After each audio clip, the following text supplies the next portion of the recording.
عنصر لا شك خبرة في دفاع نادي السد. ولدينا محاولة المرور عن طريق تياغو نيفيز، خطيرة موجودة وجول. جول أول للهلال.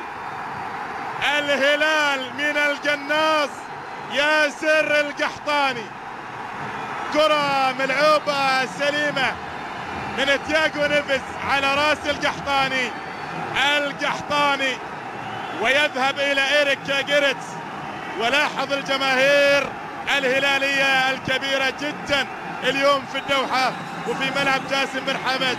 ياسر القحطاني يسعد الهلالية، لكن كرة سليمة ملعوبة بالفعل، ما في تسلل إطلاقا، في انطلاقة سليمة خلف المدافعين من القناص ياسر القحطاني.